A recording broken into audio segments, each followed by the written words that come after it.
ерөнхийдөө нийт хүн амын сэтгцэн эрүүл мэндийн 3 ийм одоо төвшөнд хэмээн хувааж болж байгаа юм тий. Эрүүл хүн, тулгамцсан асуудалтай хүн, сэтгцийн хувьд эмгэгтэй хүн гэдэг.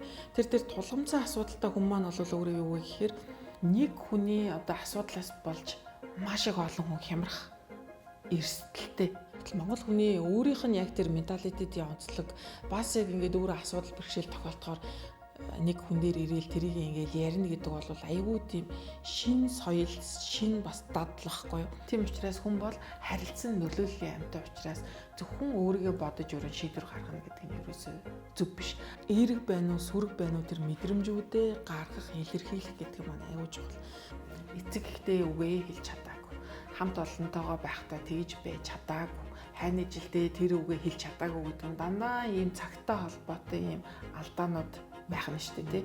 Хэлэх ёстой, гаргах ёстой үгүүдээ, үйлдэлүүдээ тэр нөхцөлтөө гаргаагүй. Тэр юмдаа л хүн дараа нь айгүй шаналж, бодож, тэрэндээ одоо гашилж тий, уурлаж, бухимдаж ерөнхийдөө бол ингэдэг. Тийм учраас гаргах ёстой цагтаа бид нэр яг зөв юм хийчих юм бол айгүй зөв байд. Нэг ийм үг гэдгийг таны хүүхдийн тоглох хамгийн сайхан тоглоом бол та өөрөө юм а гэж үг гэдэг байна.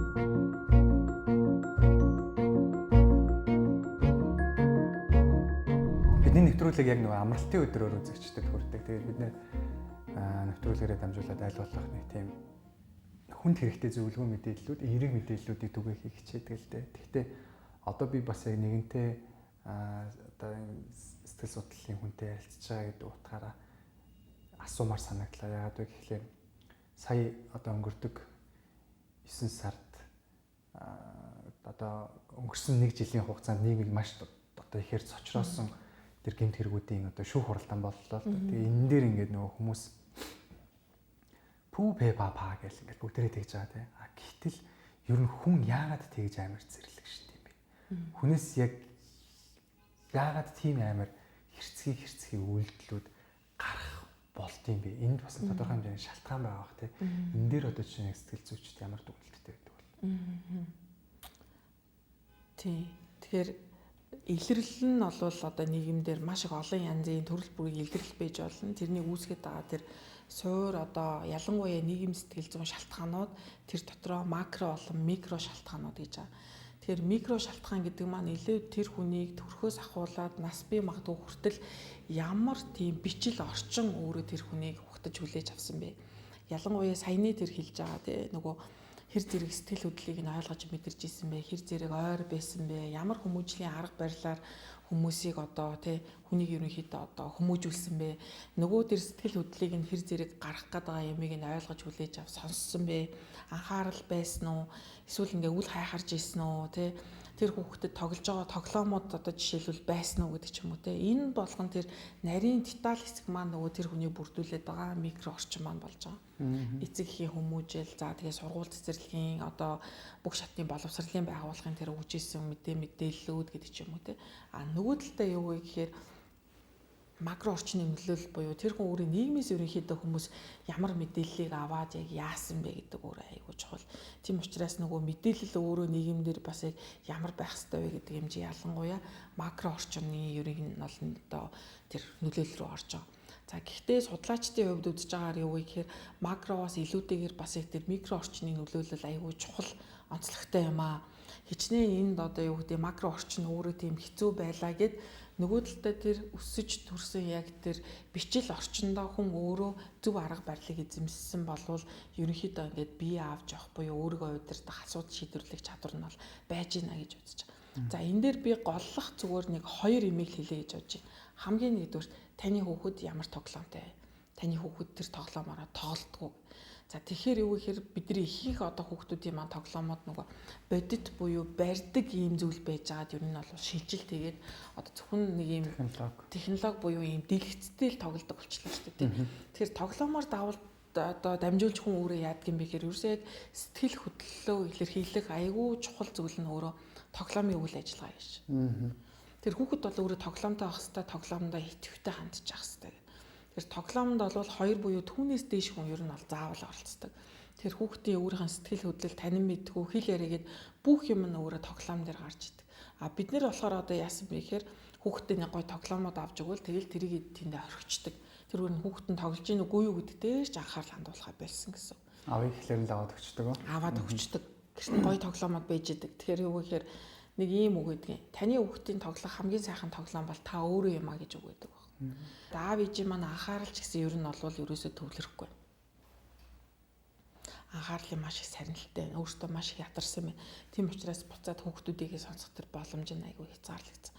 Тэр хүүхэд өөрөө юу гэхээр хин хаана мэдрэмжээ гарах вэхээр буцаал дахиад энэ сошиал буюу энэ тоглоомууд тэгэл бүх төрлийн энэ үзүүрүүд гэдэг ч юм уу тэр юм руугаа л дахиад хандаад эхэлнэ гэсэн. Тэр маш их юм ганцаардлын мэдрэмжтэй гэсэн үг шүү дээ, тий. Намайг хүн ойлгохгүй юм байна, би ганцаараа юм байна гэдэг энэ мэдрэмжтэйгээ маш их удаан явснаар ерөнхийдөө хүн өөрөө өөрийнхөө бодит үйлдэлүүдийг хянах тэр чадвар маань маш их сулардаг гэсэн.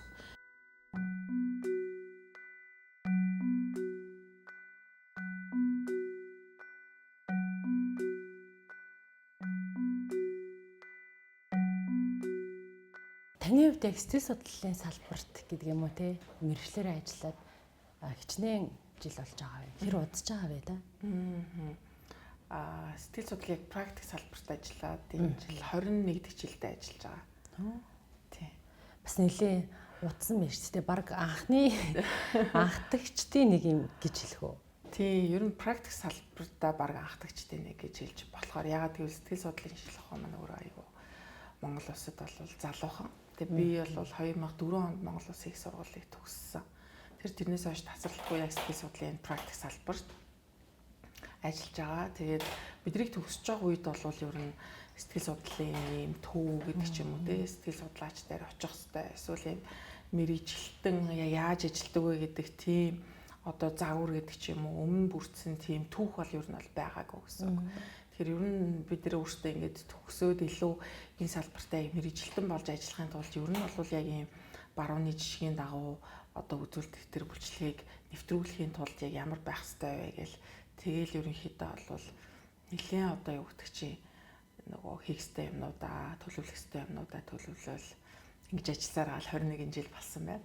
Ер нь яг монголчуудын нийтлэг гаргадаг хандлага юм болов уу гэж би зүгээр ингээд анзаарсан. Юу вэ гэхээр одоо нэг үе бодох юм бол бид нар ямарваа нэгэн төрлийн ялангуяа махан биеийн өвчлөлийг бол урьдчилж мэдээд эмчлүүлж чадах юм бол эрт үе дээр нийлрүүлэх эмчилж чадах юм бол эдгэх боломжтой байна гэдэг ойлголтыг бол баг хүн болгон авсан шүү дээ тий.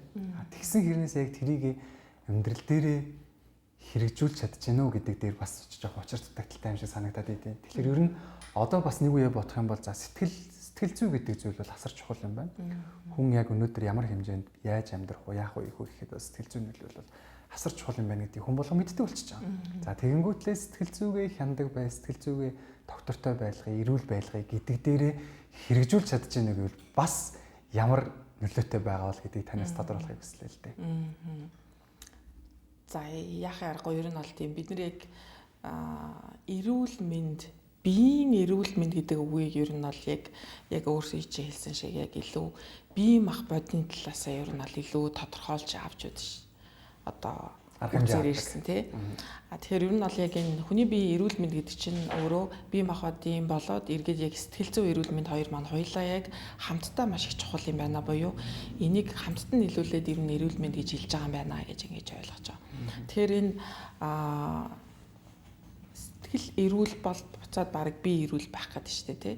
Тэгэхээр сэтгэл санаа маань өөрөө яг доктортой байснаар хүнд өгдөг зүйлс маань бол маш олон. Харин бид нэр яг тэр зүйл маань байхгүй болчгоороо сэтгэл зүй чинь ямар чухал юм бэ? Жишээлбэл ажил хийж байхад анхаарал төвлөрөлтгүй болчгоор бид нэр юу гэхээр үгүй анхаарал төвлөрөхгүй байх чи ямар хэцүү юм бэ? Энд чинь ерөөсөө ингээд анхаарал төвлөрөхгүй байхаар хүнээс чинь бүтээмж гардаггүй юм байна штэ гэдгийг яг илүү одоо ялангуяа ковидоос хойш бол бүр илүү ойлгож мэдэж таньдаг болчлоо тий. Тэгэхээр жишээлбэл анхаарал төвлөрөлт гэдэг бол өөрөө биднэрт өгöd байгаа бас л нэг сэтгэл зүйн ийм дохио гэсэн үг.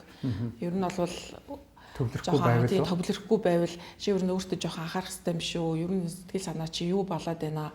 Хаашаа ер нь сэтгэл санаа чинь тий төвлөрөл чи ер нь олвол явчаад байна гэдэг тэр тохиог бидний сэтгэл зүй ер нь бол одоо өгж гинэ гэсэн. Тэр сүүлдээ бид нар олвол юу гэхээр бүр юмд төвлөрч чадхаа болоод тий.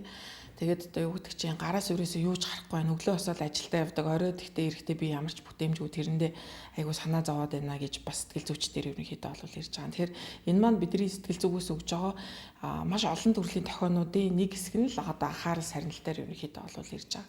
Тэгэхээр энийг бид нэр бас нөгөө өөртөө ойлгож мэдэж таних гэдэг нь яг айгу чухал л та. Өөрөөр хэлбэл ерөн сэтгэл санаа маань өөрөө доктортой байснаар гардаг зүйлс сая хэлсэн шиг маш их олон байгаа хэдиж гарахгүй буюу нөгөө сэтгэл санаа докторгүй хямралтай нөгөө стресстэй ууртай төгшөөртэй болчих юм бол түүнийг дагаад гардаг эрсдлүүд нь бүр түүнээсээ ч одоо илүү ер нь бол байдаг. Тэгээд үүнийг дагсан сөрөг үр дагавруудыг ер нь бид нар нийтээр маш сайн мэддэг штэ тий. Хүн жишээлбэл айгу ууртай болох, 50 хариу үйлдэл үзүүлэх юм дээр гинтгэн жишээлбэл огцом уур гаргадаг. За тэгэл огцом уураас үүдэлтэй маш олон сөрөг юмнууд хувь хүний төвшөнд ч байна, гэр бүл байгууллагын төвшөнд байна. За бүр ингээ улс нийтийн төвшөнд хүртэл яригдгаар зүйлсүүд маш их олон байгаа байхгүй.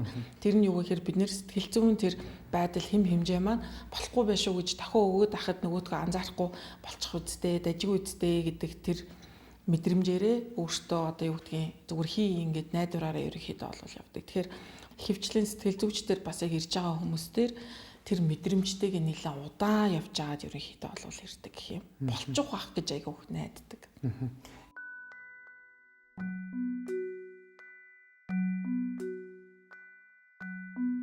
Тэр 20 гаруй жилийн өмнөх одоо монголчуудын яг тэр сэтгэл судлаач дээр очих хандлага одоо 20 гаруй жилийн дараагийн үедээ харьцуулахад яг ямар өөрчлөлтийг шинжилэлийг хийсэн байдгийн бол үлдээсэн байдгийн бол яг та өөрөө гартаж энэ салбарт бас ажиллаж байгаа хүн учраас тодорхой хэмжээний бас мэдлэг суусан баг. Тийм. Тэгэхээр 2000 оны эхээр ер нь бол яг сэтгэл судлаач гэж яг юу юм ямар ингээл ер нь бол бидрийг оюутан байж ах үед бол чи ямар мэрэгчлэр сурж байгаа гинэ яаж байгаа гинэ наач яг ямар учиртай юм бэ гэж ер нь бол асуудаг. Өөртөө бид нар бас яг сурж авах процесстэй ч гэсэн нэрээ бидрийг яах ёстой юм болоо гараад яг юу хийх ёстой юм болоо яг яад юм болоо гэл ингээл бас асуултууд байдаг байсан. Тэгэхээр тэр үед яг бид нэр бас яг боддогтой адилхан нийгэм өөрөө бас яг сэтгэл судлаачдыг ойлгож хүлээж авах гэдэг ч юм уу тий. Эргээд дахиад яг сэтгэл судлаач нар очих хэрэгтэй гэдэг тэр ойлголт хандлага маань бол маш юм одоо юу гэдгийг хамгийн одоо анхан шатны түвшиндээ гэх юм уу практик сэтгэл судлалын салбар маань бол одоо ер нь бол үсэж хөгжөөгүй байсан үе гэж хэлж болно. Илүү ер нь бол бидрийг одоо оюутан багт бол яг академик салбарт гэх юм уу илүү ер нь бол сэтгэл судлаач маань эрдэм шинжилгээний ажил хийдэг ихтэй зургуулууд багшилдаг ийм байдлаар ерөнхийдөө бол академик салбарт илүү ер нь бол энэ үйл ажиллагаанууд байсан. За тэгээд дан ганц одоо бид нэр биш ерөнхийдөө яг тухайн үедээ төгсөж гарч ирсэн оюутнууд маань бол цэрэг цагдаагийн байгууллагад тодорхой хэмжээгээр орж ажиллах гэдэг юм уу. Яг ингээд практик салбар руугаа айжмаар орж исэн ийм үе гэж ерөнхийдөө бол хэлж болно. Тэгэхээр энэ үед бол мэдээж мэрэгчлэнүүд өөрөө ингээд төгсөж гарч байгаа юмсаа ойлголт хандлага нөгөө талдаа бол маш ер нь бол багтаа. Тэгэхээр бид нэр тухайн үедээ бол нөгөө ерөнхий боловсролын сургуулиудаар явдаг эцэгхийн одоо хурлууд дээр тодорхой хэмжээний ийм нөлөөллийн ажил сургалтуудыг бол хийдэг те. За дээрээс нь ингээд зөвлөгөө өгж байгаа процесс дээрээ өөртөө одоо суралцах гэдэг юм уу гаднаас ирж байгаа багш нараас одоо хичээл авах гэдэг юм уу ийм байдлаар илүү яг практик сэтгэл судлалын салбар руугаа айгүй айжмаар ерөнхийдөө бол одоо орж исэн тийм үе 2000 оны ихэнх үе маань ер нь бол Одоо бол хүмүүс харьцангуй ойлголттой ер нь сэтгэл судлаач гэдэг мэрэгжил өөрөө яг ямар юм бэ, юу хийдэг юм бэ? Дээрэс нь энэ хүмүүстээр очихдоо өөртөө ямар хүлээлттэй бас байх юм бэ гэдгийг нийгэм маань өөрөө бас тодорхой хэмжээгээр ойлгож мэддэг. Яг энэ сэтгцийн эмгэгийн хувьд ер нь яг ямар төрлийн хүмүүс ер нь ямар төрлийн эмгэг яг энэ одоо нийт монголчуудын дунд түгээмэл байгаад байна гэдэг тийм юм байдаг уу? Ааха. Тийм сэтгэл судлаачд бол яг нөгөө ийм эмгэг гэдэг юм уу илүү ийм өвчнөлийн төвшөнд бол илүү ажиллахгүйгээр яг нөгөө нэг эрүүл бөгөөд тулгамцсан асуудалтай хүнтэй илүү ажилладаг. Яг зөвөр дэлхийн нийт дахиндаа ямар асуудал хамгийн их ингээд нөгөө асуудал болоод байна вэ гэдэг ингээд судалгаанууд зөвөр хамгийн нэгдүгээрт нь төгшүүрийн асуудал явждаг. Юунаас болоод төгшөд байгаагаа мэдэхгүй байна. Айгүй их төгшүүртэй байгаад байна. Энээс болоод шүн унтаж чадахгүй байна. Төвлөрч чадахгүй байна. Өглөө амарсан мэдрэмжтэй сэрэхгүй байна. Ямар ч ажил хийсэн, ямар ч газар очсон нэг л ийм төгшүүртэй байгаад байна гэдэг ийм төгшүүрийн асуудал ерөнхийдөө олвол нийт дэлхийд дахинд ер нь бол аюу том асуудал гэсэн. Тийм. Тэгэхээр ингээд төгссөн мэдрэмжтэй байж байгаа бол бас л тэрнийг нөгөө гайгүй болчих واخ гэж бодлгүйгээр дахиад нөгөөдгөө одоо хоорондоо ярилцах. Эсвэл над нэг ийм мэдрэмж төрөж авах удчлаа. Би ерөнхийдөө бол нэг 7-8 сарын мэдрэмжтэйгээ явчлаа. Сүүлийн 3 сар ингээд байна гэдгээ хамт байгаа хүмүүстэй ерөнхийдөө бол хэлэх. За би өөрөө болохоор яг илүү бие хүн талдаа одоо илүү суралцаж илүү бас энэ талаар мэрэгшиж ерөнхийдөө бол ажилладаг. Тэгэхээр бие хүний сэтгэл судлал гэдэг нь яг юу хэлээд байна вэ гэхээр ганцаарчлсан ялангуяа одоо зөвлөгөөн дээр болвол бие хүний зөвлөгөө маань дангаараа өөрөө ирээд одоо зөвлөгөөгөө аваад явдаг. Эргээд дахиад юу гэхээр тэр бие хүний маань байдал гэр бүлийн харилцаанд эцэг их болоод өөрөө одоо юу гэдэг чи явхад одоо хүмүүжлийн арга барил нь одоо яаж гараад байна. Эргээд дахиад тодорхой хэмжээгээр ажил төрөл эрхлээд явхад таны тэр бие хүний онцлог хэр зэрэг тэр зүйлүүд дээр одоо тусаад байна вэ гэдгийг ерөнхийдөө бол илүү тэр талаас нь ажилтдаг ийм сэтгэл судлаачтай. Тэгэхээр би бол илүү яг тэр бие хүн талаасаа ирж байгаа зөвлөгөөнүүдээ ер нь бол бас хүлээж авдаг. Тэгэхээр зөвлөгөө маань бол хүүхдийн зөвлөгөө, насан туршидын зөвлөгөө, хосын зөвлөгөө, гэр бүлийн одоо сэтгэл зүйн зөвлөгөө гэдэг аюу олон хэсгүүд ерөнхийдөө бол ангилагдж байгаа. Илүү би бол бие хүнийг авдаг. Тэгэхээр бие хүнийг авдаг учраас бас бие хүний асуудлууд дээр илүү ерөнхийдөө тулгуурлаж ажилладаг гэх юм уу. Тэгэхээр бие хүний асуудал гэхээр ерөөсөө тухайн хүний одоо ажлын болон амьдралын бүхий л талбарт гаргаж байгаа тэр шийдвэр гаргалт сэтгэл хөдлөлттэй ер нь бол шууд холбоотой. Эргээд дахиад тэрийг хэр зэрэг хянаж зохицуулж ийн тэрэн дээр хэр зэрэг ийм зөв тэнцвэртэй баланстай байна гэдгийг нь ерөнхийдөө бол ярилцаад нөгөө хүндээ илүү тайлбарлаж өгөөд илүү ойлгуулдаг гэх юм уу. Тэгэхээр энэ дээр дэлхийн эрүүл мэндийн байгууллага яасан бэ гэхээр ер нь ингээ хүмүүс хоорондоо айгүй яриа болоод энэ сошиал гэдэг юмд ингээ хит орсноосоо болоод ер нь хүмүүсийн харилцаа их холдоод байна гэд сүүлийн жилүүдийнх нь энэ урианууд нь хөвчлээ юу болж байгаа гэхээр ийм аянууд өрнүүлэхтэй аюу окей гэж байгаа. Зүгээр чи зүгээр үгээд хүнээс асуугаач л гэж байгаа. Чи дажгүй чи гайгүй өнөөдөр юу ямар хөө эхлэвдэ гэж зүгээр би юунаас асууд. Тэр бидний нөгөө амьд харилцаа ингээд нөгөө хумигдах тусам битрийн ингээл нөгөө ярилцж ихсэн тэр мөч буюу нөгөө сэтгэл хөдлөлийн алдагдлалд бид нар маш их ороод шийдвэрлэгдээгүй сэтгэл хөдлөлтөйг айгу удаа яваад байл гэсэн үг л дээ. Тэгэхээр түгшүүрийн одоо эмчлэх гэдэг юм уу хамгийн ихний гол юм нь юу юм бэ гэхээр тэр түгшээд байгаа юмныхаа тухай ярих. Юу ч хамаг түгшүүлээд байгаа юм бэ? Яагаад байгаа юм бэ гэдгийг ярих нь аюул чухал гэсэн.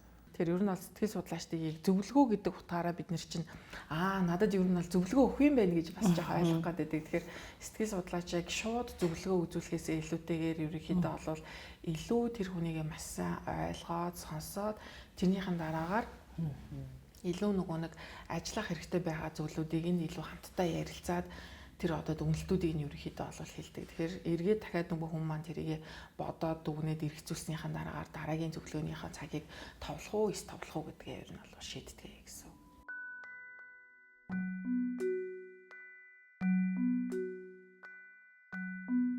Одоо ингээд за жишээ нь Улаанбаатар хотод 1.6 сая хүн амтай ингээд бас тодорхой хэмжээний метрополис хот болчихлоо шүү дээ. Тэгэнгүүт ингээд нөгөө стандартууд гэж байдаг шүү дээ. Нэг хүнд ногдох ногоон байгууламжийн хэмжээ гэдэг юм.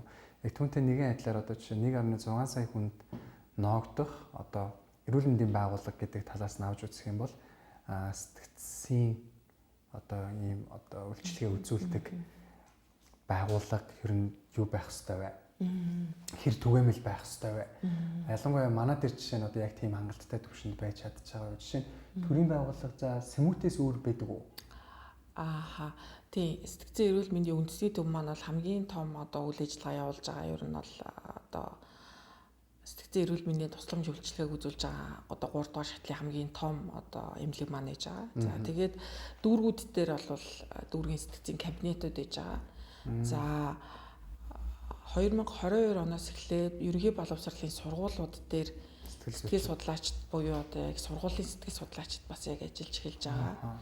За ер нь бол цагдаа цэргийн байгууллагууд маань бараг 2000 оны ихэнх үеэс ахуулаад ерөнхийдөө дотооддоо сэтгэл судлаачдаа тий ерөнхийдөө бол ажиллаж байгаа. Зүгээр яг нэгдсэн байдлаар таны асуусан шиг нийт хүн амд зориулсан яг энэ сэтгэл зүйн үйлчилгээ тусламж ерөнхийдөө яг ямар байд юм бэ гэвэл үнэхээр хязгаарлагдмал төвшөнд байгаа. Маш хязгаарлагдмал төвшөнд байгаа. Тэгээд эргээд дахиад хүмүүс дээр ажиллахын тулд аягүй сайн мэрэгжилтнүүд ер нь бол хэрэгтэй шүү дээ. Мэрэгжилтэн байхгүй бол хичнээн тим тоог зааж өгөөд ч аягүй одоо хүндрэлтэй байхгүй юу.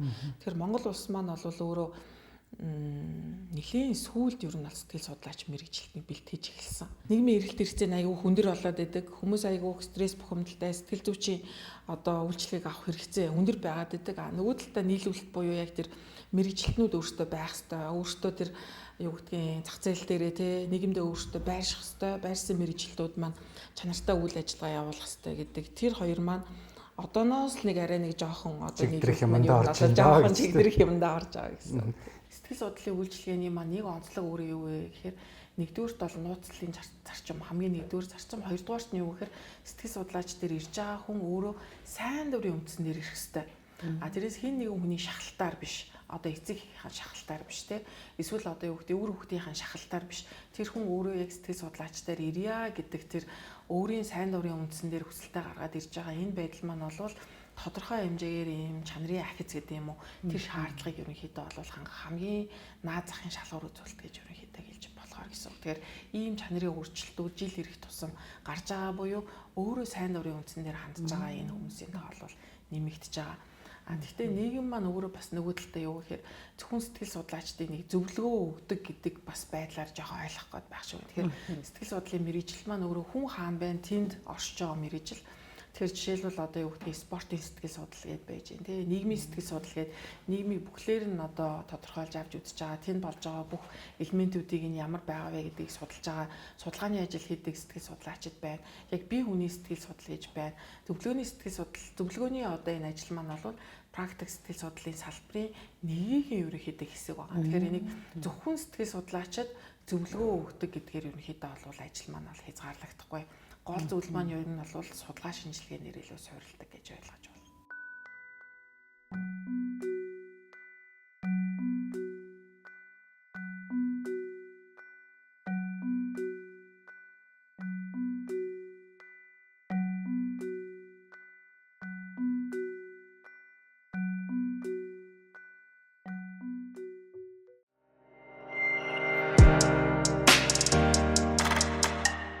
Яг энэ хүний одоо тэр нэг мэдрэмжүүд шүү дээ тийм мэдрэмжүүдээс ингээд яг тодорхойлолтоор гэх юм бол энэ уур гэдэг юу нь яг юу юм бэ?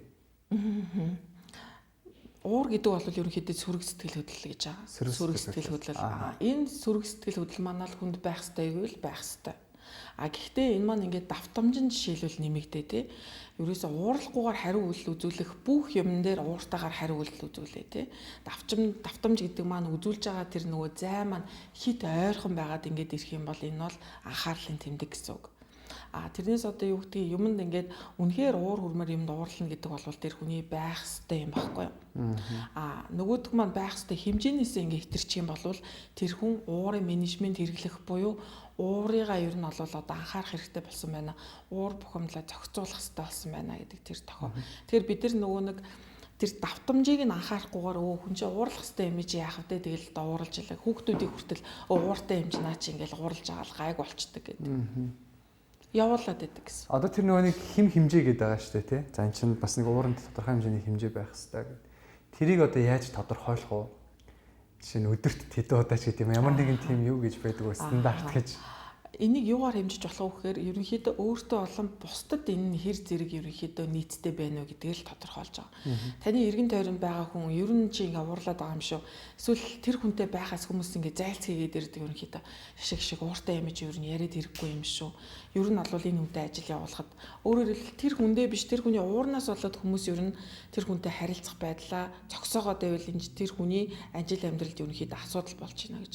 Тэр энийг ярьсан дээр би нэг зүйл хэлмээр энэ тэр нь юу гэхээр ерөнхийдөө нийт хүн амын сэтгцэн эрүүл мэндийн 3 ийм одоо төвшөнд хэм хувааж болж байгаа юм те. Эрүүл хүн, тулгамцсан асуудалтай хүн, сэтгцийн хувьд эмгэгтэй хүн гэдэг.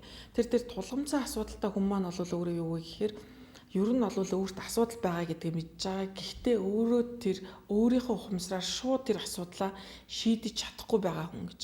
Тэр энэний баг нэгдүгээрт нь би уур бухимдлыг орох юм болов уу гэж боддгийг. Өөрөөр хэлбэл тэр давтамжтай уур бухимдал. Тэгээ тэр хүн өөрөө мэдчихийдэг те би ер нь бол уурлаад байна. Уураасаа болоод би айгүй хүний гомдоогоод байна. Уураасаа болоод би тодорхой хэмжээгээр түрмгээл буюу одоо хүүхдүүдтэй муухай үг хэлэх гээд байна. Бүсэн дээр нь хоёр алгадаад байна гэдэг ч юм уу те. Эн чинь юу вэ гэхээр ер нь бол тохио ирээд байна л гэдэг үг болчихж байгаа. Тэр дэргийг барьж авах хэрэгтэй. Тэр нөгөө нэг хим хэмжээ гэдэг дээр нь одоо жишээ нь ерөнхийдөө шатлалын хувьд бол бас жоохон хүнд тал руугаа орж шүү. Ямар нэгэн арга хэмжээ авахгүй бол наадах чинь ингээд даамжраад чинь эргэн тойронд бас нэг сөрөг үр дагавартай шүү гэдэг хэмжээгээ яаж мэдэх вэ? Уур маань тэгэхээр ерөнхийдөө бол одоо үг яриагаар гардаг, үйлдэлээр гардаг. За нөгөө хим хэмжээ хэтэрж байна гэдэг нь бол төрөмгийллээр гарч байгаа.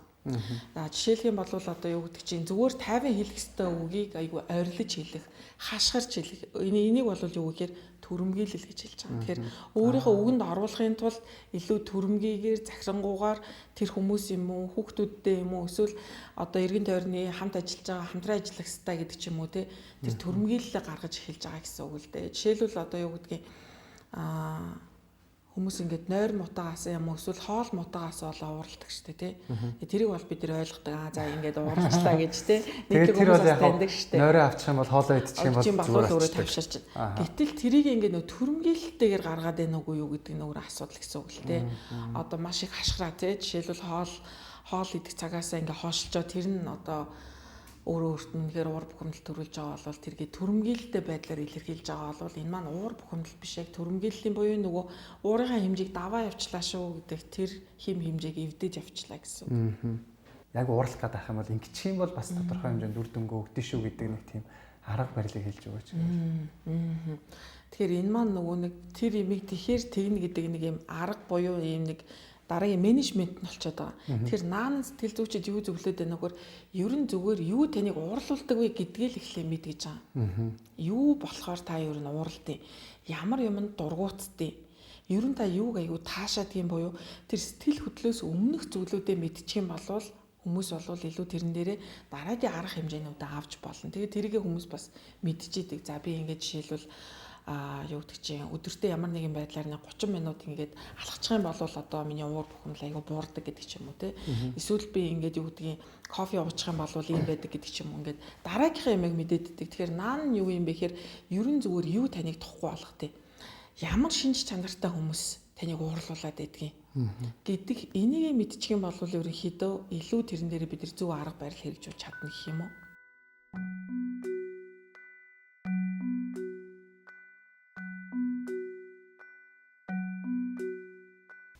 Одоогийн монголчуудын нийгмийг ч юм уу тий одоо гаргаж байгаа хандлагыг ч юм уу харахаар бас сэтгэл зүйн хувьд тиймч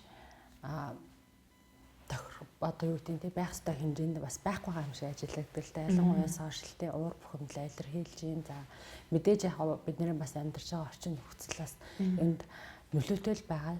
Дээрээс нь болж л өгүүлний шүүмжлэх гэдэг нэг хандлага бас ажиллагддаг болсон байна. Яг таны нүдээр харахад Монголын нийгмийн сэтгэл зүй өнөөдөр ямар төвшөнд байна?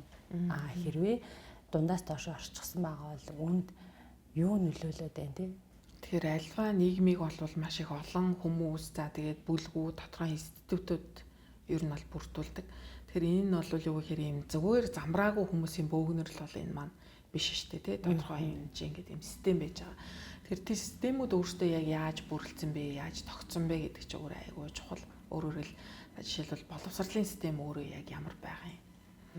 Эрүүл мэндийн систем, тогтолцоо маань өөрөө ямар байгаа юм те. Эргээд дахиад юу гэдэг чинь энэ хувийн хвшлүүд, байгууллагууд өөрсдөө яг ямар системтэй байгаа юм ингээд бүр ингээд томоор нь, өргөн томоор нь ингээд хараад. За тэгээд тэрэн дотор байгаа манай үрх бүлүүд өөрөө яг ямар байгаа юм. 3 сая гаруй энэ хүн амч өөрөө хэдэн мянган өрхүүд байгаа юм. Тэр өрхүүд дотор ажил эрхлээд байгаа яг хэдэн хүн байгаад байгаа юм. Сураад байгаа ямар ийм гол одоо хүмүүс байгаад байгаа. Ажиллах хүчин маань өөрөө ямар байгаад байгаа ингээд бүр илүү том байдлаар нь ингээд төсөөлөд аваад үзэх юм бол бид нар чинь тэгээд ингээд явж ирсэн түүхээ ингээд бодох хэрэгтэй тий. Тэгэхээр бид нар чинь ингээд 1920-ад оноос хойш л одоо нэг суурьшаал тий. За нэг хүний өмнө ажил хийдэг одоо ажилтан бусдыг ажилуулдаг тодорхой хэмжээгээр нэг юм ажил олгогч гэдэг ч юм уу те. Тэр байдал маань бол бүр 90 оноос хойш үүсэж байгаа. Сүүлийн нэг 30 40 жил одоо дүгж болох гэж штэ те. Тэр энэ маань өөрөө аюу тийм бага хугацаа байгаа байхгүй. Тэр зүйл дээр харин бид нэр хэрхэн яаж дасан зохицоод яаж одоо ажиллаж хөдөлмөрлөд байгаа вэ? Тэгэхээр Сэтгэл судлалын шинжилгээ ухаанд энэ дасан зохицох процесс гэдэг маань өөр аюул том судлагдсан байдаг гэсэн үг ер нь бол хүмүүс хэрхэн яаж яг дасан зохицоод байна вэ? Бага юмд хэр дасан зохицож байна? Муу юмд хэр дасан зохицож байна? Сайн юмыг хэр зэрэг хүлээж авч байна гэдэг чинь бидний дандаа дасан зохицох процесстэй өөрөө холбоотой зүйл байгаа.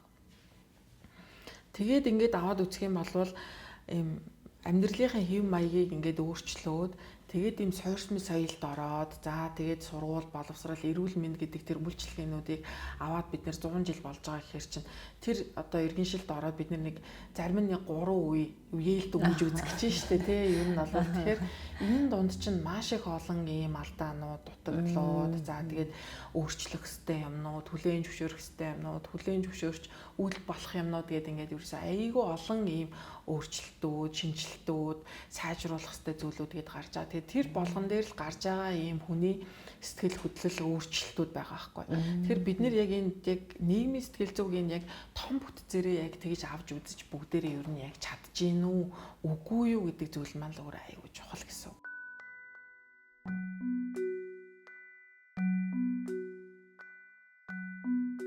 Одоо ингэ нэг сошиал хэрэглээ нэмэгдсэнтэй холбоотойгоор ингээл янз янзын зөвлөгөөнүүд гарч ирдэ штэ тий. Тэгэл одоо юу гэдэг чи хүн чинь бас нэг хэрэгцээ шаардлага гэдэг юм байна штэ. Ингэж доторх одоо сэтгэл хөдлөлөө гадагшлуулах. Тэгэл тэмүүт нөгөө наац шаргалаа чимээгүй байтал хорватаар гчтаар дөрөм өрнч гэдэг юм ингээл тэнгүүт нэрэж хүнд хэлж болохгүй болов гэдэг бодол давттал ингээл.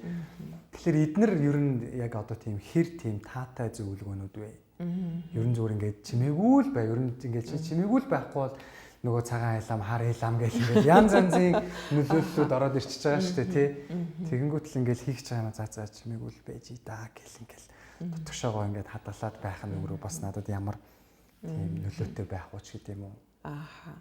Ер нь бол хүн чинь өөрөө юм сэтгэл хөдлөлийн сав гэж тодорхойлдог. Тэгээд нэг талдаа бид нар чинь байгалийн нөгөө талдаа нийгмийн шүү дээ тий. Одоо нийгмийн амьтан. Тэгэхээр яалчгүй сэтгэл хөдлөл гэдэг бол илүү юм байгалийн гэсэн үг. Биднэрт ингээд байх ёстой зам ясны юм байгаа байхгүй. Бид нэр өөртөө ямар нэгэн юмыг хүлээж аваад тэр хүлээж авсан юмаа буцаад эргээд ингээд гаргах ёстой. Тэгэхээр ер нь бол хүн хүлээж авсан болвол гаргана гэдэг л юм сэтгэл судлалын онолууд гэдэг байхгүй.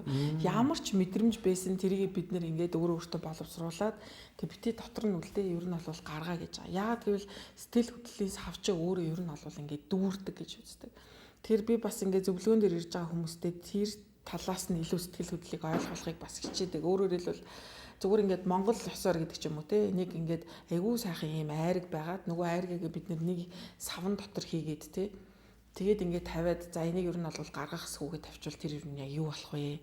Айгүй сайхан ингээд юу гэдгийг цагсаацсан байгаа өрмөө ерөөсөө ингээд ахгүйгээр те тооноос нь ингээд салахгүйгээр одоо жишээлбэл зуны дулаанд ингээд 7 хоног бол ер нь юу болох вэ гэсэн үг шүү дээ те. Тэр сэтгэл хөдлөлийн сав гэж байгаа учраас орсон бол ер нь бол гарах хэрэгтэй л гэж. Хэрэг ихгүй бол бид нэр өвчлөдөг, хямардаг, сэтгэл хөдлөлийн ийм шийдвэрлэгдээгүй сэтгэл хөдлөлтөд өөрөө ордог. Тэгээ хүмүүс бол юу гэж ярьдаг вэ гэхээр миний ботсон юмнууд амар гарсан чинь би бүр амар тайвширж ийн гэж хэлдэг байхгүй. Ботсон юмнуудаа би ингээ гаргах хэрэгтэй байсан байна. Толгой дотроо байсан юмаа би ингээ зэгцэлж чадахгүй байсан. Ярьж байхдаа би өөрөө зэгцэрж ийн гэж хүмүүс хэлдэг. Тэгэхээр ингээд хит их бодол маань ер нь бидрийг маш их эргэлзээ тэнгэлзээнд оруулдаг. Нөгөө талаасаа хит их бодох гэдэг буруу энэ зуршил руу бас ингээд аваачдаг. Тийм учраас ярихад ерөнхийдөө хүн 90% барыг тэр хөнгөрлөлийг ер нь бол мэдэрдэг. Маш их тайвшрлыг мэдэрдэг гэсэн үг дотоодос. Хүмүүс ер нь бол яг тэгэж нөгөө сэтгэлийн хатаа хит их гаргаж явж байгаа. Тэгээд бүр нэлээ ингээд одоо юу гэдэг чинь ядраа, цутраа, зовсныхаа дараагаар босод хүмүүс танддаг, сэтгэл судлаач танддаг, өөр бүлийнхандаа ингээ ханддаг. Тэгэхээр зөвлөгөөнд ирж байгаа хүмүүсийг бас ерөнхийдөө нэг тэгж хоёр ангилж болдгоо гэж үзэж байгаа. Нэг нь болохоор зовлон бэрхшээлийг дааж чаддаг, нөгөөдг нь зовлон бэрхшээлийг сул даадаг хүн гэх. Тэг ингээ сонсоход юу гэхээр зовлон бэрхшээлээ даадаг хүн гэдэг чинь бас дайжгүй юм шүү гэж сонсогдохоор гэтэл тэр хүний асуудал нэлээд хүндэрсэн төвшөндөө ер нь бол очсон байдаг, ирсэн байдаг гэсэн. Бүх юмыг өөрөө зохицуулж чаднаа гэд ингээд хоёр мөрөн дээрээ бул харж чулуутай юм шиг л явж ийн гэсэн үг шүү дээ тий. Тэгэхээр энэ чинь юу гэхээр бас яг тэр юмыг хуваалцаж чаддаг байх тий, бусдаас тусламж хүсэж чаддаг байх, өөрт ямар байгаагаа илэрхийлж чаддаг байх гэдэг чинь аюу чухал юм аа. Тэгэхээр нөө зовлон бэрхшээлийг даадаггүй хүн гэхэр чи айгүй юм юмд нэг сул дорой чимшигтэй гоншгонсон чимшиг мандгүй ингээд хүмүүс хэлдгээр сонсогж байгаа хэдий боловч тэр хүн асуудал айгүй баг дээр нь шийдэж чаддаг гэх юм уу? Баг дээр нь шийдэж чаддаг, зогсоож чаддаг гэсэн. Тэр ингээд нөгөө айгүй хүчтэй хүн шүү бид нар чинь нэгийг ярьдаг шүү. Өөстөө айгүй хүчтэй хүн шүү. Өстөө хүчтэй эмэгтэй шүү тий. Эсвэл одоо юу гэдэг чи өстөө нэр энэ залуу айгүй мундаг залуу. Ёстой сэтгэлээнд хийхэд яг нэг талтай сайн юм шиг боловч нөгөө хүн бүр ингээд хэмжээнээсээ хэтэртэл баах юм өөрөө яваад байгаа юм биш үсттэй. Тэр хүнд бас ингээд өөрийгөө илэрхийлэх, тайван байх тий. Бусад хүнтэй юмаа хуваалцах хэрэгцээ байгаа юм биш үсттэй гэдэг тэр тохиогоо авах. Тэг манайхан ч ингээд нөгөө өөрх бүлийн хүрээнд ч гэсэн тийм байдаг штэ тий. Өө манай том ах ч ястай нэр айгүй сайхан шүү. Манай том их чинь бүх юмыг зохицуулаад ингээд яваад байдаг гэд. Гэтэл тэр хүн өөрөө яг тэргээ зохицуулж явж байгаадаа үнэхээр happy айгүй тийм ад жаргалтай гоёор байгаад байна. Эсвэл тэр хүн яана ямар хэцүү юм бэ? Би нэг жоохон болио гэж дотроо тийм мэдрэмжтэй байгаад байна уугүй юу гэдэг. Энэ хоёр мэдрэмжийн хувьд айгүй ялгаатай гэсэн үг л дээ.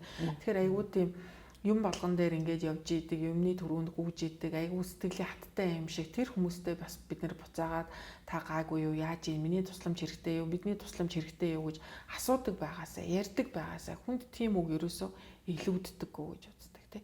Тэгэхээр нөгөө хэр чинээнд нь тултал нөгөө хамгийн сайн ажилтнанд хамгийн их ажил өгсөөр агаад нөгөөдх нь сүулдэ бүр ингээд ажлын бүр стресс болдог гэдэгтэй яг адилхан. Бид нар чинь бас юм сайн байгаад байгаа хичээдэг нэгээ дахиад нэмэж бас жоохон ингээд ачаалах га, дарах га гэдэг ингээд идэх тал байдаг учраас ялангуяа тэр хүмүүстээр айгүй их тийм бусдын дэмжлэг ер нь бол их хэрэгтэй байдаг. Тэгэхээр тийм хүчтэй гэгж байгаа хүн бол бас яг шууд өөрийгөө надад асуудал байна. Би нэг юмаа ярих гэж ер нь хөвчлэн хэлдэггүй. Хандлага нь юу гэхээр за би болгоод ирсэн юм чинь болгосоор байяа л гэж ингэж ер нь бол явдаг учраас бас би үүндээ анхааралтай ялангуяа тэр өрх бүлийн төвшөнд те ажил төрлийн хувьд хамгийн их ажлыг нуглаад идэг хэн байгаад байна. Хамгийн их юмныг зохицуулаад идэг хамаатан садны чи хинчин байгаад байна. Тэр хүмүүстэй бас анхаарал хандуулах те.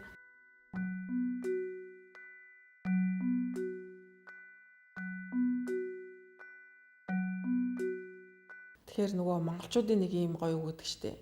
Бүгдээрээ хилцүүл буруугүй бүлээ усаар угаавал хэрэггүй гэж тэ. Тэгэхээр өөрөө өөрийнхөө бас яг тэр болоод байгаа болохгүй байгаа юм хүнээс үг дуулах гэдэг энэ үг нь би бас аягүй дуртай. Монголчуудын хүнээс үг дуулж сураа. Буурлаас үг сонс болсноос идеамс. Тийм. Хүнээс үг сонсож сурна гэдэг чинь ер нь сэтгэл зүйн хувьд аягүй чухал бөгөөд хүний тэр сэтгэлийн хатыг харуулж байгаа их чухал ойлголт байхгүй. Тэр хүнээс үг сонсож чадахгүй хүн чинь өөрөө өөртөө дүгнэлт хийж чадахгүй байна. Өөрөө өөртөө анализ хийж чадахгүй байна. Өөрөө өөртөө дүгнэлт хийж чадахгүй байгаа хүн чинь тэгэл хөвчлэн бусдыг дандаа нөгөө буруутгах тал руу ордог. Тэгэхээр бусдаас үг сонсохоор тэндээс нэг хүн хэлнэ, эндээс нэг хүлнэ. Өөрөө өөрийнхөө талаарх тэр зүйлүүдийг сонсохоор эсвэл үгүй эн чинь болоод байгаа юм шүү, эн чинь болохгүй байгаа юм шүү гэдэг тэр юм дээр дүгнэлт хийх чадвар гэдэг чинь айгүй чухал байхгүй. Тэр хэлж байгаа хүмүүсийг буруутгахгүйгээр авах гээхийн ухаанаар хандах тэр ухаан чинь өөрөө маш чухал гэсэн үг. Тэр хин надад ямар үгүүдийг яг яаж хэлв тэр нэрээ юунаас болов гэдэгтээ дүгнэлт хийнэ гэдэг чухал. Тэгэхээр бид нэр одоо тэр үг сонсож сурах, үг дуулж сурах гэдэг маань жоох юу болцоогүй намайг ингэж хэлээд байна, намайг ингэ хэлчлээ гэдэг байдлаар жоохон хандгаад байна. Хин юм гэлөө. Тийм. Тэгэхээр хинж байж болно, ямар ч хүн байж болно зүгээр тэр үгийг нь дуулцгаа. Тэрэндээ өөрөө харин шүүлтүртэй, фильтртэй хандчихаа. Тэгхийн бол хүний амьдралд бас нөгөө гадаад сэтэл чинь өөрөө тэр байхгүй юу? Хүний хэлж байгаа үг чинь өөрөө бас их тэр гадаад сэтэлд ордог. Тэгэхээр нэрээ тэрнээс юу илээ, яг яах вүлээ гэдэг дүгнэлтийг бид нар бас хийж чаддаг гэсэн. Тэр үг дуулж сурах ухаан танд байна уу? Хамгийн ойрхон шүү дээ, тий. Хань ижлээсээ үг дуулж сурах, үр хөвгтөөсөө үг дуулах, тий. Эцэгхээсээ үг дуулах, найз нөхөд хажуу хавирганы хүмүүсээсээ үг дуулах, тий.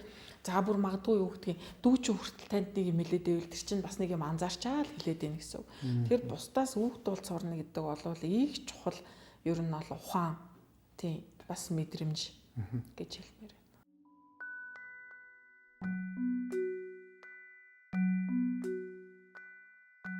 Яагаад бид нэр сэтгэл зүгээ, сэтгэл хөдлөлөө заавал юм эвгүй байлгах ёстой юм бэ? Яагаад юм чухал юм бэ те? Тэр хүн маань ер нь бол дан ганцаараа ер нь бол оршин тогтнодгоо. Хүн өөрөө бусдад дандаа харилцаа үйлчлэлд ордог. ингээд дангаараа амьдрдаг хүн гэж байхгүй. Яг ганц биеэрээ амьдрдаг эсвэл амьдрахыг хүсдэг тийм хүмүүс бол байна. Гэхдээ тэр хүн дангаараа магадгүй бие даагаад амьдарч байгаа ч гэсэнгүй тэр хүн чинь наад захаар одоо юу гэдгийг ажил төрөлхийн суралцсан тэгэл одоо дэлгүүр орно шүү дээ. Тэгэхээр л ингээд хүмүүстэй харилцахаас өөр гарцгүй болж байгаа байхгүй. Тэр бусад хүнтэй харилцаа үйлчлэхийн тулд харилцаанд орохын тулд бид нэр өөртөө өөрийнхөө сэтгэл зүг тайван байх хэрэгтэй. Ягаад гэвэл нэг хүний одоо асуудлаас болж маш их олон хүн хямрах эрсдэлтэй. Нэг хүний сайн сайхан байдлаас айгүй олон хүн бас баяр баясгалантай болдог. Тэр хүн гэдэг амьтан чинь өөрөө бие биендээ маш их харилцан үйлчлэлийг үзүүлж чаддаг. Ажил дээр байгаа одоо юу гэдгийг айгүй юм тогтсон хамт олон дээр гэдэг ч юм уу тогтсон соёл дээр нэг юм буруу соёлтой юм уу буруу хандлагатай хүн орж ирэхэд тэр хүмүүсийг бужигнуулаа хийдэг. Гэтэл ингээд 10 бас ингээд айгүй асуудалтай гэдэг ч юм уу те ингээд ийм болохгүй байгаа ийм харилцаатай эсвэл ийм зан чанартай хүмүүстээр нэг хүн орж ирээд нэг хүүхэд орж ирээд айгүй тэрийг гоё болох бас чадвартай. Тэр хүн гэдэг чинь ийм нөлөөллийн одоо амьтан учраас ер нь бол дан ганц биеэрээ би ийм миний ямар байх бол нэг бусдад хамаагүй гэдэг ч юм уу эсвэл би бусдыг бол нэг таахгүй гэдэг ч юм. Энэ хоёр хандлага маань өөрөө хоёулаа ер нь бол айгүй учир дутагдaltaй хандлага. Тэгэхээр бусад хүн надаас хамаарах юм байна. Би бусад хүнээс хамаарах юм байна. Тэгэхээр би энэ дээр өөрийн гэсэн ийм одоо үзэл бодолтой, өөрийн гэсэн ийм сэтгэл зүйтэй байхгүй болвол болохгүй юм байна гэж бодохгүй болвол манайхан чинь нэг талтай ийм эгоист бас нэг хандлага байгаад байна шүү дээ, тийм. Миний ямар байх бол та нар ч ёстой хамаагүй, та нар өөрсдийнхоороо бай, би өөрийнхоороо бай гэдэг юм. Тэр тийм боломж нь угаасаа байхгүй байна шүү дээ, тийм. Хүн чинь өөрөө тэр нөлөөллийг байнгын авч идэг, мэдэрж идэг, хамт байгаа тэр бусад бодгаалууд, бусад тэр би хүмүүсээ ингээд харж идэг, харахгүй байж гисэн тэр хүмүүсийн тэр яриа, үйлдэл нөлөөлөл бидэрт ингээд нөлөөлж идэг тийм учраас хүн бол харилцан нөлөөллийн амьтан учраас зөвхөн өөрийгөө бодож өрн шийдвэр гаргана гэдэг нь ерөөсөө зөв биш. Өөрийнхөө талаархын бодлуудыг аягүй сайн эргцүүлж амьдрах, ажиллах, суралцахгүй болвол дан ганц энэ дэлхий дээр бие дааж амьдраагүй. Бид нэр чи аягүй олон бусад хүмүүстэй харилцан ойлголцож хамтын ажиллагаан дээр амьдардаг учраас зөвхөн өөрийгөө бодож гэдэг ч юм уу шийдвэр гаргана гэдэг бол тийм зөв зүйлтэй одоо зүйл ерөөсөө биш ээ.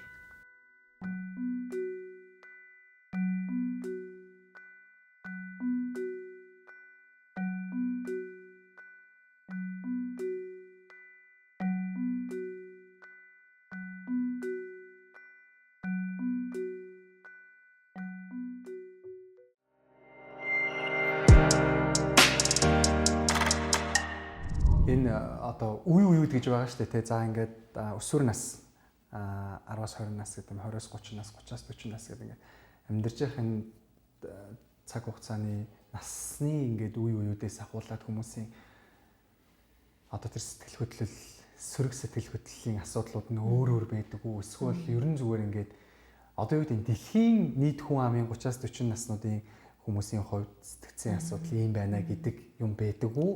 Эсвэл зүгээр одоо юу гэдэг за Улаанбаатар хот тэр асуудлыг нь л ярилдаг байна. Тэгэхээр ер нь бол зүгээр гадны нөлөөтэй л бид нар хүн гэдэг бодгал чи өөрөө бухимдаж одоо сэтгцийн асуудалд орж байгаа шүү дээ, тийм.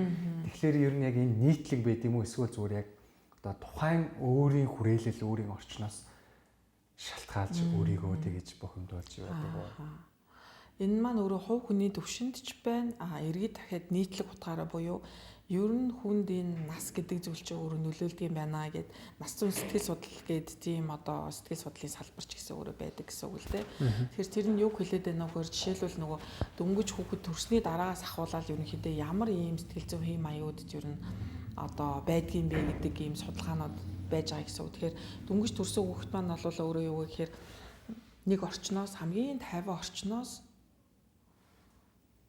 ийм чиглэг, дулаахан, тайван, харанхуй орчноос хүний ертөнц буюу хүн төрөлхтний ертөнц гэдэг чинь яг эсрэг тесрэг маш их дуу чимээтэй, маш их гэрэлтэй, маш их хуурай тийм орчин гарч ирдэг. Өөрөөр хэлбэл орчны тэр нөлөө нь өөрөө төрж явахад бас яг ялтчгүй нөлөө үзүүлдэг учраас дөнгөж төрсөн хүүхдийн хямрал гэж жишээлбэл байдаг.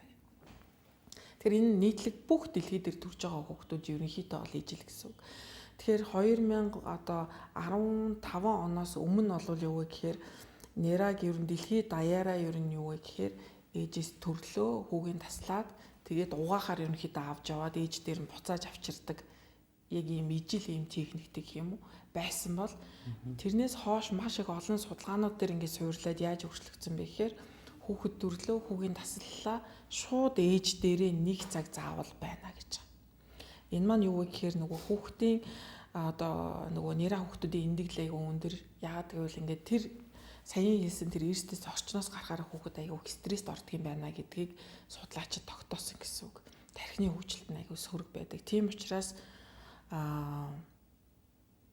хүүхдийг төрхөөр нь шууд ээж дээр нь дэлхийн нийтээр одоо тэр яг ижлэх гэсэн үг байх нь шүү дээ. 10 жилийн өмнөөс ээж дээр нь нэг цаг орчим байлгаад илүү тайвшруулад тэгээд ерөнхийдөө бол одоо хамлуулах процессыг давхар явж байгаа гэсэн үг. Яг үүнтэй адилхан юу вэ гэхээр нөгөө 2 насны гэдэг ч юм уу сургуульд орохын өмнөх гэдэг юм уу өсвөр насны гэдэг юм уу те 30 насны одоо хямрал гэдэг ч юм уу. За тэгээд дараагийнх нь болохоор дунд насны хямрал те. За тэгээд одоо яг тэтгэврт гарахын үед илүү ахмад настай хүмүүсийн одоо сэтгэл зүйн хямрал гэдэг. Тэр энэ маань бол нийтлэг утгаараа ерөнхийдөө хүмүүст байдаг юм байна гэж үзэж байгаа. Нэмэх нь юу вэ гэхээр хувь хүн болгон мэдээж өөр өөрийн төвхтэй өөр өөрийн одоо амьдралын хувийн төвхөдтэйгаа тэрнээсээ хамаарат хүн болгон харилцаа адилгүй. Гэтэ энэ дээрээс юу вэ гэхээр нийтлэг утгаараа ерөнхийдөө шилжилтийн насныхан чи стресс төртгөө дэдэг учраас анхаараарай гэж дэлхийн нийтээр яриад ахна шүү дээ. Эмзэг байдаг учраас дунд насны хямрал бас хүмүүс нэлээд явах гээд байдаг учраас харилцаандаа илүү анхаараарай гэж бас ингэж зөвлөдөг л гэсэн үг. Ер нь хүн хизэнээс те одоо ямар шатны боловсрол эзэмшиж ч юм уу хэдэн настайгаасаа ч юм те сэтгэл хөдлөлийн талаар мэдээлэл мэдлэгийг олж авч одоо тэр талаар бас ойлголттой болох нь зүйтэй гэж та боддог вэ? За яг боловсролын энэ бүх шатны боловсролын системээр аваад үзэх юм бол мэдээж 2 настайгаас эхлээд хүүхдүүд маань цэцэрлэгт орж байгаа шүү дээ тий. Тэгэхээр 2 настайгаас эхлээл хүүхдүүд маань ер нь бол хүний өдөөс хардаг, хүний өдөөс хараад мэдлдэг гэдэг чинь өөрөө сэтгэл хөдлөлийн хамгийн ихний ер нь бол хичээлүүд багхгүй юу.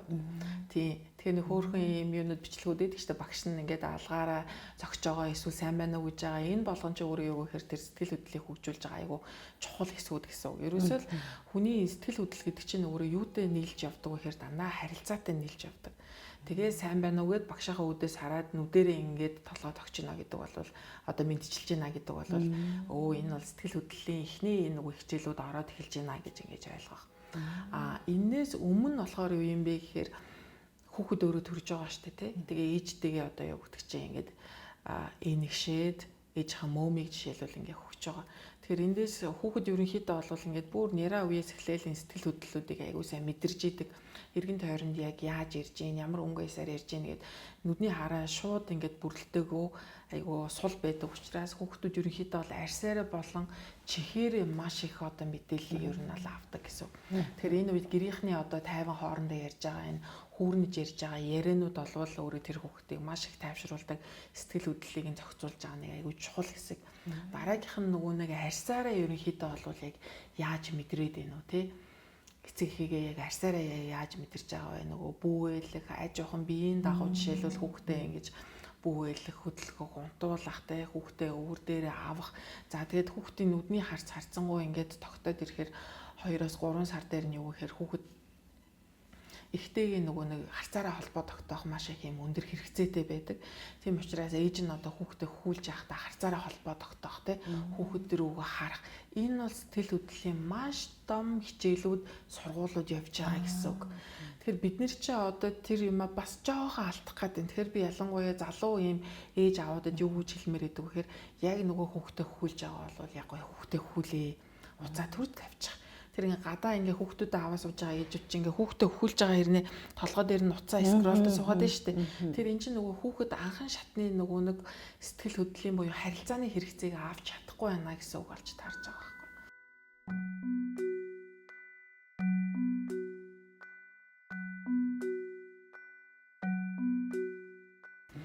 Тэгэхээр ээж хүүхдтэйгээ харцаараа холбоо тогтоох нь хүүхдийг маш их тайвшруулж идэг ээжтэйгээ энэгшж идэг айгүй чухал ийм хүчин зүйл гэж бас үзэж болохоор.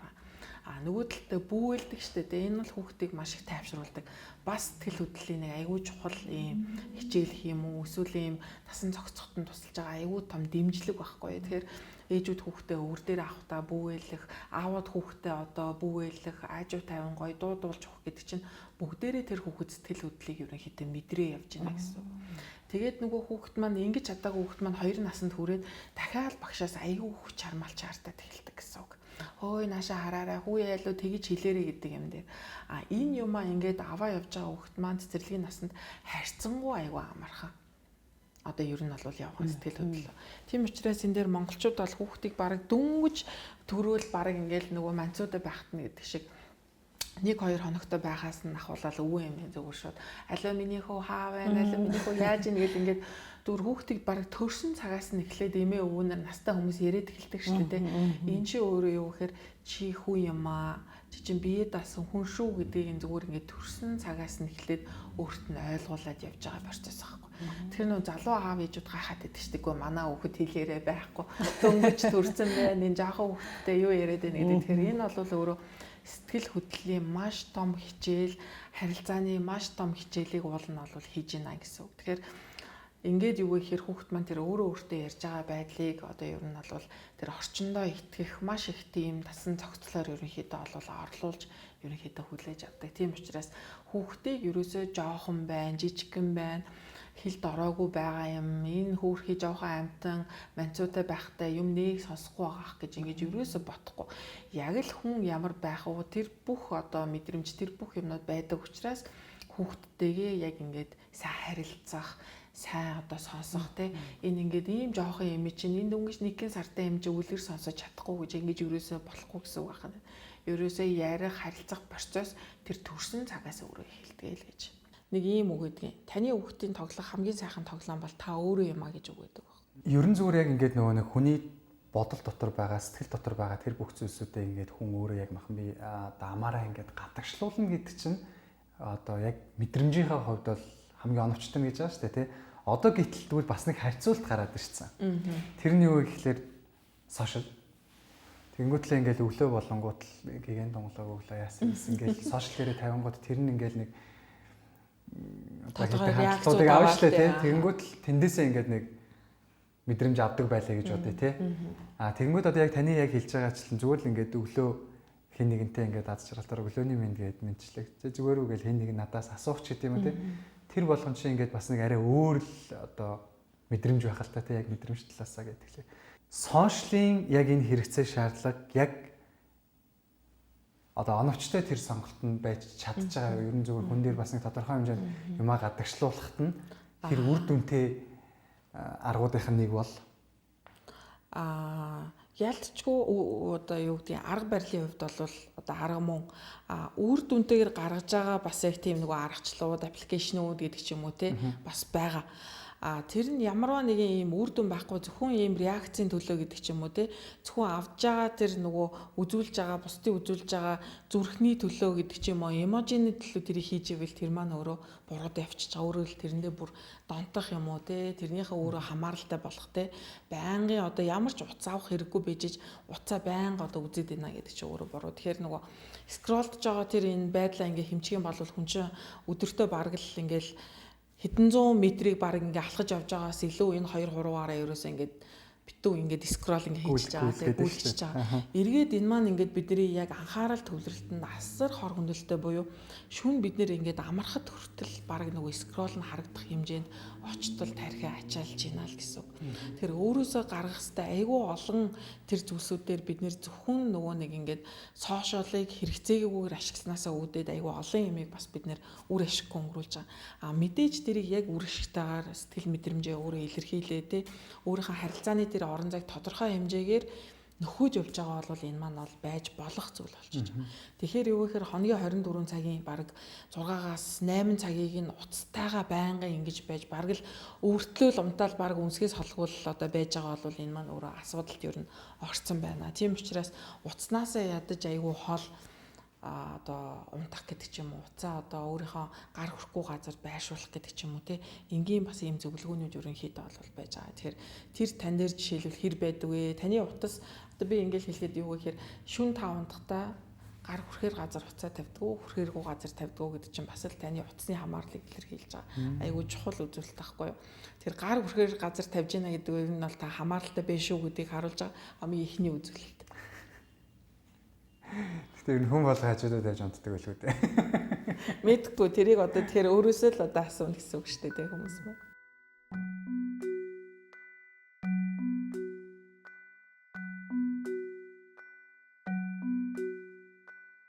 Дэлхийний дээр технологийн 900-д амьдарчлаа юм л да. Тэгээ ялангуяа хиймэл оюун гэдэг зүйл одоо нэгэнтээ бид нартай хамт үргэлжлэн зайлшгүй болчлоо. Салбар болгонд хиймэл оюунаар бүтээгдсэн ажлууд гараад эхэлчлээ, бий болоод эхэлчлээ. Яг би зүгээр нэг сонсч байсан.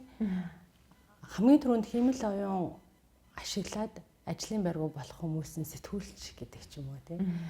Таны хувьд зүгээр сэтгэл судлаач хүний өнцгөөс харахад хиймэл оюун та бүгдийн таны ажлыг орлох хэр боломжтой гэж та боддог вэ? Тодорхой төвшөнд бол орлоно. Тэр орлуулалтуудыг бол бас хийгээд эхэлчихсэн гэсэн үг. Одоо жишээлбэл маш их судалгааны датануудыг маш хурдан хугацаанд боловсруулах гэдэг ч юм уу тий. Энэ дээр бол сэтгэл судлаачид бол аюух бас цаг авдаг, энэ дээр аюух боддог тий. За тэгэл зөвлөгөөний процессууд гэж жишээлбэл ChatGPT-г сүүлд харахад бол 85% нь ерөөсөө яг ийм сэтгэл зүйн зөвлөгөөний зорилтоор ерөнхийдөө бол ингээд ашиглаж байгаа гэдэг ч юм уу тий. Байнгын ерөнхийдөө миний сэтгэл санаа ийм байна. Одоо би яах уу гэдэг тэр юунуудыг одоо тий мэдрэмжүүдийг ChatGPT-гээс ингээд асууж байгаа. Хамгийн баг ихний нөгөө нэг хайлт юунууд нь ер нь бол ийм сэтгэл зүйн зөвлөгөөтэй холбоотой зүйлүүд. Тэгэхээр мэдээж тодорхой төвшөнд бол одоо орж ирж байгаа. Гэхдээ хүнээс хүнд өгж байгаа тэр мэдрэмжийг эргээд дахиад яг хиймэл оюун орлох хүртэл бас тодорхой одоо юу гэдэг чинь хугацаа зай бол байгаа. Тэгэхээр хүн эргээд дахиад юу гэдэг чинь яг хүнтэй ярьж ийж те хүнээс одоо хүний тэр харц руу одоо харж ийж гэдэг ч юм уу те ойлгож мэдрэгдэх тэр мэдрэмж нь бол ер нь бол хэвээр байсаар байх бах. Энийний өөрийнх нь одоо нөгөө нэг асуудал нь юу юм бэ? Энийг ингэж яриад нөгөө эргээд тэндээ нэг юм харилцаа нөгөө ChatGPT тогтоочоор яг нөгөө бодит байгаа хүмүүстэйгээ буюу гэртээ байгаа аав ээжтэйгээ хэр ярилцах бол те нийгэмдэр гараад хүмүүстэй хэр зэрэг ярилцах бол тийм учраас нөгөө ажил олгогчдыг чинь бас нэг толгойн өвчин тэр болчиход штэ те. Үгүй ямар ч юм бэ? Урдаас харсан мөртлөө бичгээр яриж чатлаа гэдэг ингээд идэг хүний өдөөс хараад юм хэлж чадахгүй 90 үеийн одоо хүмүүс байгаад байна гэд те. Тэр чин дахиад юу гэхээр ингээд өөрийгөө яриагаараа хэл яриагаараа илэрхийлэх чадахгүй төвшөнд хүрж байна гэдэг чинь ер нь бол аюу хүндрэлтэй байхгүй. Эргээд тэр хүн чинь зөвхөн ажил хэрэг биш дахиад амьдралаа авч явна. Аль нэг айл гэрийг одоо толгоолоо явна. Нэг гэр бүлийн одоо эзэгтэй болно. Тэгээ хүүхдүүдийн ингээ аав ээж болно гэхээр эгийн харилцаа маань яг хэр зэрэг зөв юм болоо гэж асуулт асуугаар аюу хэцүү. Тэ. Маш их юм одоо юу гэдэг чинь сорилттой л ер нь бид нэр тулгараад байна л та. Тэгэхээр ер нь бол мэдээж утасгүй сошиал медиагүй байх гэдэг өөрөө байх боломжгүй болсон. Гэхдээ байхдаа бид нэр яг хэр зэрэг зохистойгоор энийг ингээд ашиглах юм бэ? Утаснасаа болоо бүр ингээд ядаргаанд ороод байгаа юм уу? Анхаарал чинь төвлөрөхгүй байгаа юм уу? Эсвэл ингээд яг энийг зөвөр яг ажил дээр ашиглаад байгаа юм уу? Тэ энэ чинь ямар төвшөнд өөртөө байгаа юм гэдэг зөвөр өөртөө аяга үннээр л хэлэх хэрэгтэй. Тэгэхээр энийг ингээд нөгөө шууд үүсгэх гэдэг ч юм уу те хиймэл оюун болвол тийм эсвэл одоо бүр хэд их дахин шүтгэх ч юм уу энэ бол гайхалтай кейсээ илүү яг илүү тийм одоо оруулж болох зүйлүүд дээр оруулах те өөрийнхөө ажлын одоо шийдэж чадахгүй байгаа хэсгүүд дээр нь одоо хиймэл оюунтай ажиллах гэдэг ч юм уу те ийм байдлаар бас яг бусад дэлхий дээр байгаа сэтгэл судлаачтайгаа адилхан л ерөнхийдөө ажиллаа явж байгаа гэсэн үг. За хоёулаа ярилцсан өндөрлүүлье. Тэгээд бидний урилгыг хүлээн авч цаг зав гаргасан танд маш их баярлалаа. Тэгээд бид нар 21-р зуунд амьдарч байгаа. Энэ нийгмээ бид нар ингээд даяарч байгаа гэдэг нэрэн дор яалтчгүй энэ нийгэм биднийг угаасаа л ингээд завгүй байхыг шаардж байгаа. Тэгээд хүн яг ингээд завгүй байж байхдаа ирээдүйн амьдралынхаа төлөө заримдаа бас яг өөрийгөө орхигдуулчаад байгаа нэг тийм хандлага нийтлэг байгаа учраас яг таны одоо өнөөдөр ярьсан ярианууд тэг хүний мэдэрдэг мэдрэмжүүд гэл ингээд бид нар мэддэг юм шиг хэрнээсээ мартцсан тийм зүйлсүүд бас олон гоё сэргийдэж ярьлаа. Эрүүл зүй сайхан нийгмийг бүтээхийн тулд нийгмийн одоо хамгийн чухал хэдээс хүн өөрөө бас эрүүл байх хэрэгтэй. Хүн эрүүл байхын тулд хүний сэтгэл зүй хамгийн түрүүнд эрүүл байх нь чухал юм болов уу гэж боддог. Сэтгэл бол бас хүний нэг хэрэгтэн гэж манай би ясна сонсч ирсэн юм байна. Тэгээд бүгдээрээ сайхан эрүүл байгуултгаа гэж ерөөдөө. Монгол хүний оюун санааг тэр сэтгэл мэдрэмжийг эрүүл байлгах үйл хэрэгт үнэтэй хувь нэмрээ оруулж байгаа та болон танаа хамт олонний цаашдын ажил үсэд хамгийн том амжилтыг хүсье. Маш их баярлалаа танд. Өдрийг сайхан өнгөрүүлээрэй. За баярлалаа.